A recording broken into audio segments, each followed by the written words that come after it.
This is Here's How, Ireland's political, social and current affairs podcast, presented by William Campbell.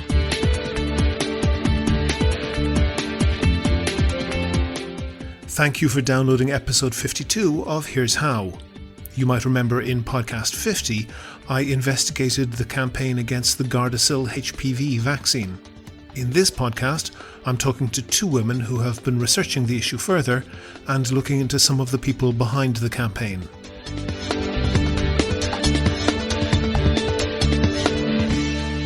Here's How is Ireland's political, social and current affairs podcast. Make your view heard. Just dial 076 603 5060 and tell the world what you're thinking. Your voicemail may be included in the next podcast. You can find tips on recording your contribution and other ways to contact the show at here'show.ie/call.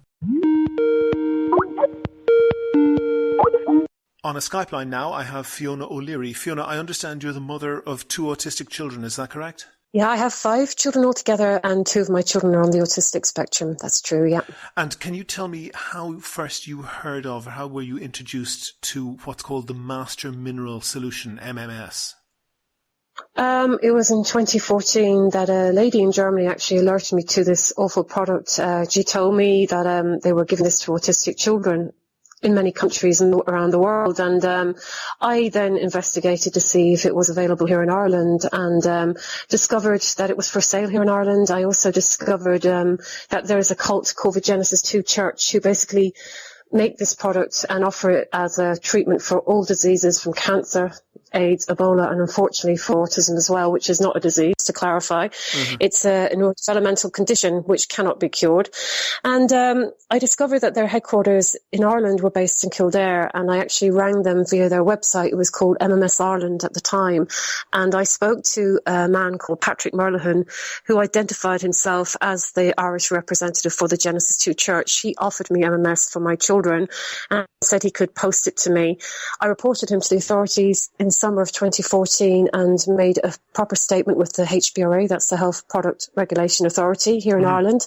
I should say that I've just, before I spoke to you, I was looking at websites, just Googling this MMS, and there are hundreds of websites selling it, and it's not cheap. There's hundreds of euros asked for little bottles of what I understand is basically industrial bleach. It is. I mean, MMS, Miracle Mineral Solution, is also known as chlorine dioxide. So basically what it is sodium chlorite, not chloride, just to clarify, chlorite with a T, mixed with citric acid, which then gives you chlorine dioxide, which is used in industrial cleaning. It's a disinfectant. It's used in swimming pools. It's used for bleaching wood pulp. It's not fit people for will know the smell in a swimming pool. I mean, look, I went to the pool the other day with my children swimming, and even their, the swimming togs afterwards and their hair, you know what it's like. So this is being given to autistic children orally by way of a drink, and they're also giving it in an enema form, which is the real awful part to this protocol.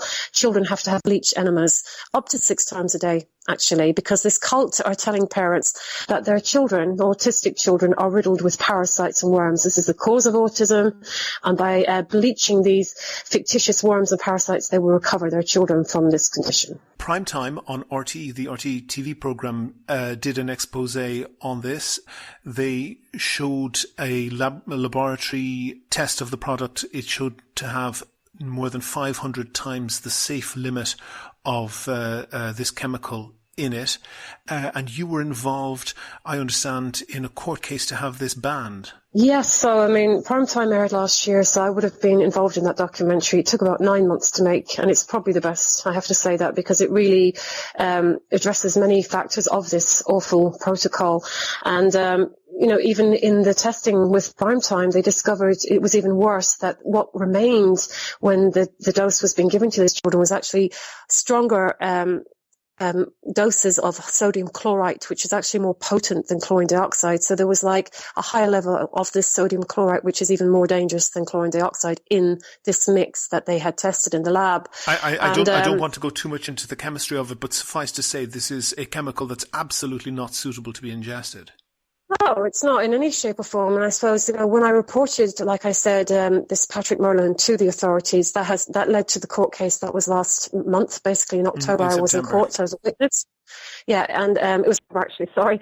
With the HPRA, we were in court against this person, Patrick Merlin, this person from the Genesis 2 Church, who was making this product and offered it for sale as well, and we won. So the HPRA basically found this person guilty, and subsequently now it is recognised as an unauthorised medicine here in Ireland, which is great. Also, a doctor, or I should say a former doctor, Finbar McGee, was accused of distributing this product and administering it to young children in Belfast. He was taken before the medical authorities there with the view to having struck off as a doctor. He voluntarily removed himself before those proceedings concluded. What, other than making money, do you think motivates the people who are supplying this product? I think it's not just about the product. I think they're part of a movement. It's like a conspiracy movement. They're anti-government, basically. And they believe that Big Pharma are out to kill us all, and, vaccines are dangerous. And it's not just about the products. It's really like kind of going against, government and what's right. And it's a bit like the David Icke kind of mindset. And like the Genesis 2 Church would follow the sovereign kind of laws. They wouldn't believe in the law of the land, so to speak. We've our own rules, we've our own laws, and that's what it's about. So it's a bit like a movement in a way. And it's not just MMS. There's loads of products, William, that are being given. And the anti-vaccine movement is very much linked to these people selling these products. So McGee himself at the time was offering other kind of quackery like vitamin C, intravenous vitamin C, high doses, which are not recommended, chelation, another very dangerous, unproven treatment. And he was very much in that kind of alternative world, so to speak. And the anti-vaccine movement really kind of started these products developing in the autism world, because they're telling parents that the vaccine, mostly the MMR vaccine, causes autism. And parents then believe they can recover their children because they believe that their children are basically full of metals from these vaccines. And this is what these products are about. It's like detoxifying these metals and these other things that they believe are causing their children's autism. I'd suppose if your child is ill, you're quite vulnerable to, if a conventional doctor says, I'm sorry, there's not much we can do, you're quite vulnerable to somebody who comes along and promises that they can cure them. Yeah, people are vulnerable. And it's not just autism we're talking about. These people are offering these products to people with cancer, serious illnesses, and they're promising them, recovery. And I suppose when you're vulnerable, you're in a state of mind where you will try anything. But what we have seen with MMS is that parents are keeping their children on this product, even when the children are failing in front of them. So they're very, very ill the minute they take this product, and they don't do anything. They keep them on the product. I've seen some parents' comments in these groups where their children are fainting, they're passing blood from their back passage, their urine is pink, they're vomiting, fever, seizures. That's neglect. And there's no, pity given to those parents that actually are physically and mentally harming their children by giving them this bleach product. They even use turpentine alongside this product. So when they're on MMS, a cleaning product. Turpentine is like what you clean paintbrushes with. It's again another quack product that is believed to rid parasites from the body. There are other products as well, like the chelation I mentioned earlier, that would be used alongside MMS. HBOT, which is for hyperbaric oxygen therapy given to divers for the bend sickness. Children are put into these containers as well. So MMS is just one part of this quack chain. And these children are lab rats for these people that are offering these bogus cures. And I should say that Patrick Merlin has been convicted of and fined for supplying and manufacturing unlicensed medicines. You were obviously a witness in that case. Since then, there's been what can only be described as an online hate campaign against yourself. I've seen some articles on websites that are, I'm not going to repeat the language, but that are highly derogatory. I think the most interesting thing about those websites is the advertisements of what they're selling. And in at least one case, it's anti-Semitic books and other conspiracy theories. I see the protocols of the Elders of Zion and other conspiracy theories. on change.org, there appears to be a petition against you. And what I think is most surprising is that it is signed apparently by people who are in the Regret anti-Gardasil vaccine group. Do you understand that those signatures are genuine? Yes, I do. And actually, I was part of a radio program that actually spoke to one of the women that signed the petition, and she admitted to signing the petition. I have nothing to do with Regret. I've never had any part in the campaign, going into what they're about. It's always been focused on autism, but because autism is basically a target by the anti-vaccine movement because of Andrew Wakefield, who claimed that the MMR caused autism, and it doesn't, as we know. Just to explain that link for listeners, in the early 90s, there was at the time a doctor, he's been struck off since, who essentially faked a report which claimed that autism was being caused by the MMR vaccine. That scientific report has been withdrawn. Andrew Wakefield was struck off as a doctor for ethical and other violations that he committed in compiling that report. But he now, since he is no more a doctor, is still campaigning on this. And there's no scientific support for this, but there's a campaign claiming that the MMR vaccine causes autism. And they have produced a film. And what was the comment that you made on that, and how did you get involved in that? Well, Andrew Wakefield never went away, sadly. He moved to the US, and he's had a great support over there for the last, since this whole thing of him being struck off. And he's made a film called Vaxxed, and the film is basically propaganda film, fear-mongering, anti-vaccine. And it doesn't just focus on the MMR, which is the vaccine that he was claiming caused autism those years ago. It's focusing on all vaccines. And even, I've seen the film, I just want to make that clear, because all these people say I haven't watched the film. I have. And in the film, they're actually chanting vaccines cause autism. So they're talking about vaccines in general. And what we see with this movement, William, is that they are focusing on Gardasil vaccine, which is linked to Regret, this movement that are in the media at the moment. Mm-hmm. It's focusing on the flu vaccine, on polio, whooping cough, all of them.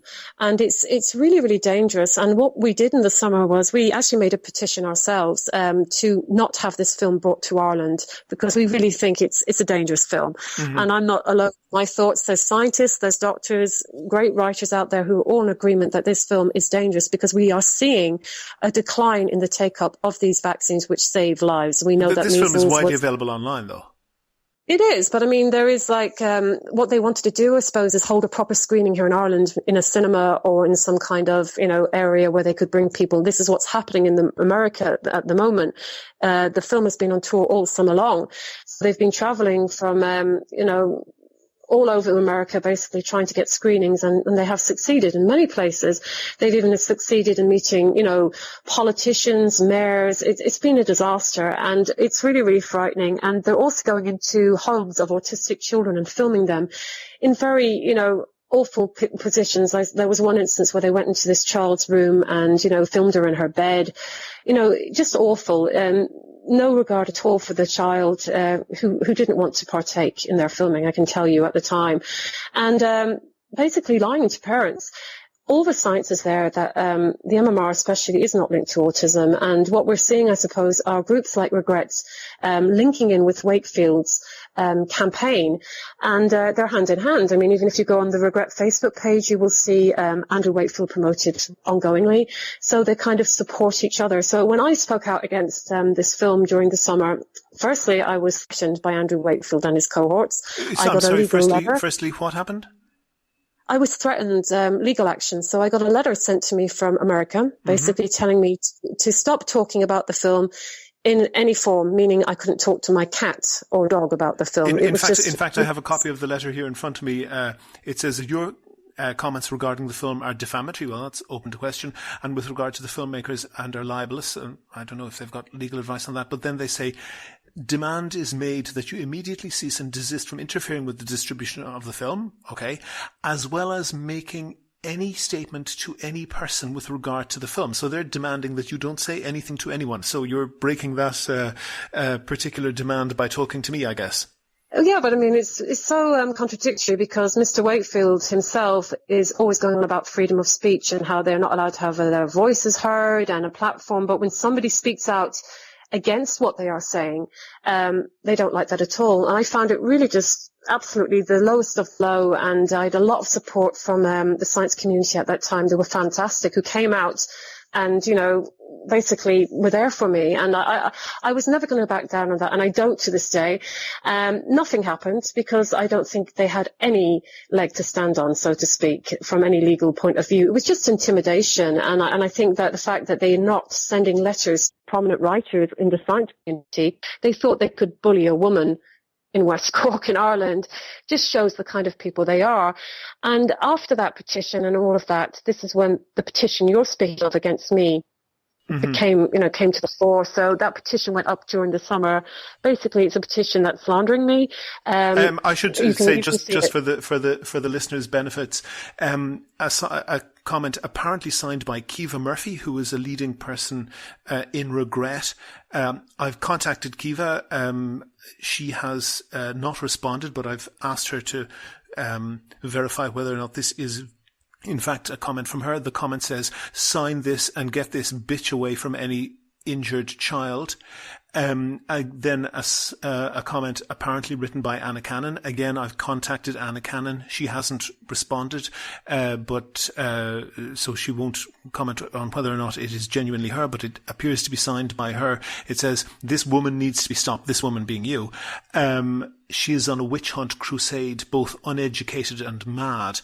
I did previously speak to Anna Cannon, and she said that she was not an anti-vaxxer and had no objection to vaccines in particular. Yeah, well, I'm sorry. I just find it, I don't know these women. I've never met them. I've never spoken to them in my life. And like I said, they're only there because of us speaking out against Mr. Wakefield and his campaign. How they operate, I suppose, is why would you talk to someone in that way, even if you didn't agree with them? I'm not uneducated and I'm not mad. And that they go to those levels of insulting people just really highlights who they really are. It says everything about them and nothing about me. I have asked for an apology from Anna Cannon. I did speak to her on the radio. We came head to head on this issue, and it just seemed to escalate. She stood by what she had to say, basically, in regards to me, which is really, really awful. And I find it laughable that Regret say that they are not anti-vaccine. Just by looking on their website, looking on their Facebook pages, it's just full with this rhetoric. It's not just about the Gardasil vaccine. I said it's about the MMR, it's about everything. And it's the same with Wakefield. You go on their Facebook pages, they will be talking about Gardasil as well. So they've all kind of linked in together. So what they want for the world and for society is just to remove all of these vaccines and bring all these diseases back. And they're coming back. And that's what we're seeing. We're actually seeing polio returning, whooping cough, which kills little babies, because these babies can't get vaccinated, William, until they're a certain age. So we've had measles outbreaks here in Ireland during the summer. This is the reality. Is this what they want, to bring all these awful things back? Fiona O'Leary, thank you very much for talking to me. You're welcome. Lovely to talk to you, William. Never miss a show. Follow at Here's How Podcast on Twitter and like Here's How on Facebook for updates on each show's contents. I contacted the Genesis 2 Church, both in Ireland and at their US headquarters, to ask them about their marketing of MMS, which they claim is a cure for autism, AIDS, MS, Ebola, dengue fever, malaria, swine flu, and a host of other illnesses. I also wanted to ask them about their marketing of courses, which they claim allow people to sell MMS, and how safe they think it is to dose children with industrial bleach. They haven't responded. I contacted Anna Cannon and Kiva Murphy of Regret. I also sent them screenshots of the abusive comments that were posted on Facebook and on change.org in their names, and I asked them to clarify if they were behind them. They haven't responded. I've been following up on the claims made by the Regret Group, and if you listen to episode 50, you'll know that I asked them to give some information to back up what they're saying. Their main claim is that they represent 400 seriously ill girls who, they believe, were harmed by the Gardasil vaccine. The main question being debated is whether their illnesses were caused by Gardasil. RTE's primetime programme and the Journal.ie have both done extensive coverage that has shown that there is no correlation between any illnesses or symptoms and receiving the vaccine. Some people get sick, but across millions of cases, there's no difference in the rates of illnesses between those who did and those who did not get the vaccine. However, up to now nobody seems to have questioned Regret's claim that they represent 400 seriously ill girls, of whom 200 are on 24-hour suicide watch. I have asked Regret repeatedly to confirm these figures. They haven't responded. I also note that RTE's Primetime asked them for sight of the list, and Regret said they couldn't give it out because of privacy concerns. RTE asked them for an anonymised list, and Regret refused, apparently without explanation. And they stopped cooperating with the programme and threatened RTE with legal action if they broadcast interviews that Regret members had given. The HPRA is the Health Products Regulatory Authority. It's the government body responsible for medicine safety in Ireland. The HPRA keeps a very detailed register of reports of every suspected adverse event following the taking of any medicine. An adverse event is something bad that happens after you take the medicine. It could be connected or not. These records are publicly available, and of course they would be the start point of any research if a problem was suspected with any drug. The list for Gardasil contains 1,061 reports. Of these, 70% were resolved when the report was made. So, say a girl got the Gardasil vaccine and she fainted, or she got a sore arm, she got better, and the nurse or doctor made a report. All medical professionals are required by law to report all adverse reactions. But it's not only doctors and nurses who can make reports, anyone can do it. Looking at the 30% that are not marked as resolved at the time of reporting, it's clear that they are overwhelmingly very minor. They're typically the type of minor reactions known to be caused by a vaccine, like a sore arm, or the type of thing that happens when groups of teenage girls get an injection, such as fainting. It's not hard to see why an initial report would be made, but not followed up once the girl had recovered. The problem with the Regret figure of 400 girls currently seriously ill, with 200 on suicide watch, is that there are only 320 cases listed that are not marked as resolved at the time of reporting. So even if every single one of those cases was ongoing, it still wouldn't make up Regret's 400. And in any event, these cases are overwhelmingly minor.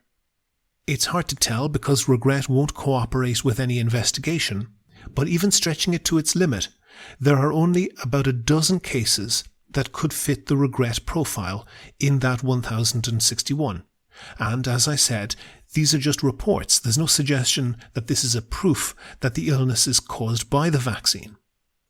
Regret counter that the system isn't working and that the HPRA isn't getting all the reports. That's certainly possible. When I spoke to the FDA in the US, that's the Food and Drug Administration, they're responsible for doing the same thing in America, they said that there was both under and over reporting. But it is certainly remarkable that of hundreds of the most serious cases, at most a handful of them are reported, when many other much more minor cases are on the list. But it's not only doctors and nurses who can make reports. Medics are required by law to report any suspected adverse reactions, but as I said, anyone can do it. Regret say that they're demanding an investigation, and that's not unreasonable. Suspected problems with medicines are investigated all the time, but to investigate, data is needed. If Regret are correct in saying that hundreds of very serious illnesses have not been reported, then the first step would be to report them to the relevant authorities. The form is on the HPRA website. I'll put in a link to it. It's easier than booking a Ryanair ticket. The form explicitly allows patients and carers, in this case parents, to fill it in. Regret have shown themselves extremely adept at exploiting the internet to spread their message. Why wouldn't they just send out a report to their members with a link to the HPRA website asking them to report the supposed illnesses? On their website, Regret have what they list as 60 stories of regret, what they claim are stories of their members who got ill after taking the vaccine. But at least 15 of those 60 stories are taken from other websites. Of the rest, the large majority don't even claim a close link in time between getting the vaccine and getting ill. For example, one says that a girl got the vaccine at age 12, was healthy for 3 years, and then became ill at age 15. Her parents blamed the vaccine after reading stories online. In fact, there are only about 15 cases listed on their own website that even fit Regret's narrative. That's a long way short of 400. I also noted that on the Regret GoFundMe page, GoFundMe is a fundraising website, Regret make the claim that up to 200 of their 400 members are on 24-hour suicide watch.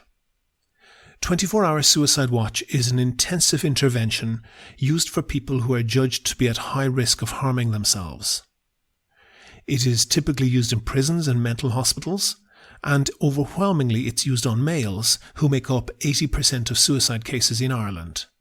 Obviously, 24-hour suicide watch requires several people for each person at risk.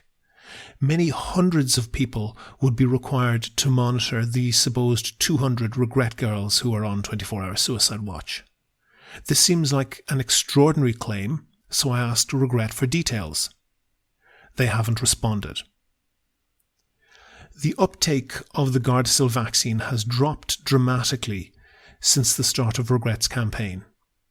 It has been calculated that this drop will result in the avoidable deaths of 40 young women, with hundreds more needing invasive surgery likely to compromise their fertility to save their lives. When compared to the litany of unverifiable and just plain wrong things said by Regret, this is a cold, hard fact. Do you agree? Do you disagree? If you want your point of view heard, dial 076 603 5060 and leave a contribution for the show. The lines are open 24/7 and you can find tips on how to record a good contribution and other ways to contact the podcast at here'show.ie/call. In the next section, I'm talking to the Japanese journalist and medical doctor, Dr. Riko Muranaka. Obviously, she isn't a native English speaker, and I just wanted to make it clear that she talks about legal action being taken against her by Dr. Ikeda, who did research apparently showing negative effects of the vaccine. The research turned out to be incorrect, but he accuses her of accusing him of knowingly presenting false information, which she denies. Also, Dr. Muranaka talks about claims made by anti-Gardasil and anti-Cervarix activists in Japan. Cervarix is another similar vaccine. Now, Japan uses 3 separate alphabets. One of them is borrowed from Chinese. And the activists claim that the vaccine is damaging the area of the brain used by one of those alphabets, but not the others. There is, of course, no evidence that different alphabets are used by different parts of the human brain. Anyway, here's the interview. If you like the Here's How podcast, please rate and review the show on iTunes and other podcast providers. Share it on Facebook and Twitter. Tell your friends. But most of all, make your views heard. Call us on 076 603 5060. On a Skype line now, I have Dr. Riko Muranaka, who is a specialist in infectious diseases. She's formerly worked for the WHO, the World Health Organization, which is the health promotion arm of the United Nations. Dr. Muranaka, you were involved in writing about the HPV vaccination Gardasil in Japan. That was introduced in 2009 and became widely used in 2011. Is that correct? Yes. That vaccine was launched at the end of 2009 and it was became routinely used in April 2013. And at about that time, a group campaigning against the vaccine was launched. Can you tell me what they did, how that happened? Well, there's a victims organization who held press conference in March, just before it became routine use. And they held press conference with a lawyers group and one ombudsperson group and victims organization. They always have press conference together. And it was in March 2013. And right after it became routine use in April 1st, on April 8th, actually, it's a week after April 1st, it became routine use. They held another press conference and sold one DVD, which was showing the girls having conversion or girls unable to walk after they got HPV vaccine vaccinated. Okay. And what was the effect on the vaccination rate in Japan? Oh, before it became routine use, it was nearly 70% because of many of the cities supported the vaccination cost individually in each city. So it was already almost for free to use it for the targeted group. But after it really became national organization, it was included in national immunization program, the immunization rate dropped from 70 to below 1 very quickly. To below 1%? Yes. So it's fair to say this had a strong impact through the media in Japan, is that correct? Yes. It really created the idea that HPV vaccine is very dangerous and it's scary. And since government stopped the proactive recommendation of this vaccine in June 2013, only 2 months after it became routine use. So people thought, it's maybe not routine use anymore, so they don't have to get vaccinated, or maybe it became not free. So people stopped vaccinating their girls or the girls themselves. And the purpose of the HPV vaccine is to prevent cervical cancer. What is the rate of cervical cancer in Japan? In Japan, there are roughly 9,300 cases of invasive cervical cancer a year, and also 3,000 to 3,500 deaths. It's a significant effect. Yes, and also in the women in 20 to 30s, the cervical cancer is growing. The number of the cervical cancer is growing. So it gives a serious impact for, birth rate in Japan, because we are very famous for aging society. As in Ireland with the Regret Group, there was a lot of emotion in the argument. But what about the science? Have the so-called victims groups been able to put forward any scientific studies to link the HPV vaccine with any health problems? In early 2014, there is a group of doctors appeared who started proposing a new syndrome called HPV vaccine-associated neuropathic syndrome. It's called HANS. And those doctors say, since all the strange symptoms appeared after they got vaccinated, that's why it is linked to the HPV vaccine. But there is no scientific evidence to support it's really linked. I mean, the causal link between HPV vaccine and the symptoms. And in the idea of HANS, the interesting thing is that they don't care the time between they got vaccinated, from the time they got vaccinated and the time the symptoms appear. So, for example, girl who got vaccinated at the age of 13, she was healthy, but 2 years after she got vaccinated, she started to have headache or pain or seizure or whatever. If she's vaccinated HPV vaccine, any symptoms can be attributed to HPV vaccine. I'm reading about a study in the Nagoya area of Japan with 70,000 vaccinated and non-vaccinated adolescent girls. What was the result of that? Yes, they did a research on 24 symptoms, which is supposedly the HPV, the adverse event of HPV vaccine. The symptom they put on the questionnaire is very interesting. For example, there are many cases of the girls who said, I can only write Japanese alphabet, hiragana now, but can't write Chinese character. But it's impossible. There is no area of the brain which controls Chinese character only. They are probably the area which controls writing or reading or something, the letters, but there is no specific area for controlling kanji. So it's a strange symptom, but they included such symptoms in this 24 symptoms. Anyway, in Nagoya, in 24 symptoms, there is no difference between the incidence was not different from the group vaccinated and non-vaccinated. Also, I understand that in some of the symptoms that this Nagoya group listed, in 15 of the symptoms, the non-vaccinated group actually had a higher incidence. Is that correct? Yes, that's correct. So that seems to be fairly weak in terms of scientific evidence. There was also a controversy that you were involved in with a Dr. Ikeda of Shinsu University. He presented what he said was evidence of the vaccine occurring in mouse brains. Can you tell me just very briefly around that what happened?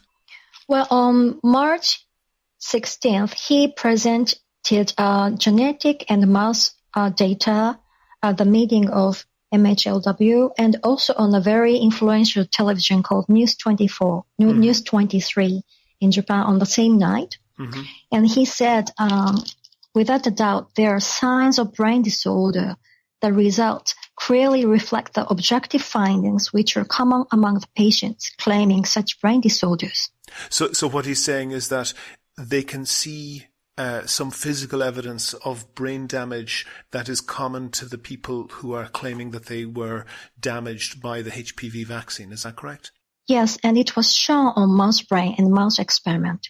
It turned out that the slides that he was presenting were misleading, and that information has been withdrawn by his university. Is that correct? It wasn't really withdrawn. In his university, there is an investigation team to see if it's a fabrication or manipulation there, but it was not true. And the investigation team of this university found it and accredited it, what I wrote in my article. And the MHLW that you referred to, the Ministry of Health in Japan, issued a statement saying, we provided a national research grant to Ikeda's group in order for people to lead a safe and secure lives based on science. Ikeda's social responsibility is big. We found no evidence to suggest reported symptoms are related to the HPV vaccine. Yes, exactly. It was last Friday. Dr. Riko Muranaka from Japan, thank you very much for talking to me. Yes, thank you. Make your view heard. Record your own contribution and email it to podcast@here'show.ie. You can find tips on how to record a good contribution and other ways to contact the podcast at here'show.ie/call. That's almost the end of episode 52 of Here's How, Ireland's political, social and current affairs podcast, published on the 6th of December 2016. There are links to much of the information that I was talking about on the page for this podcast on the website. If you can think of a topic that should be covered in the next show, or if you want to suggest someone to include, and that could be yourself, then let me know. And that offer is still open to anyone from Regret or any of their supporters. If you like the podcast, please go on iTunes and give it a rating, or even write a nice review. Also, please like the show on Facebook, follow the podcast on Twitter @Here's How Podcast, follow Fiona O'Leary @FionaPettit71, and if you speak Japanese, follow Riko Muranaka @RikoMRNK. You can also subscribe to the podcast so new shows automatically come up in your podcast feed. You can use iTunes, Stitcher, TuneIn Radio, or any other podcast app or software. If you don't know how to do that, there's step-by-step instructions along with contact details at www.here'show.ie. The next show will be uploaded shortly. The Here's How podcast is produced and presented by me, William Campbell. Thank you for listening.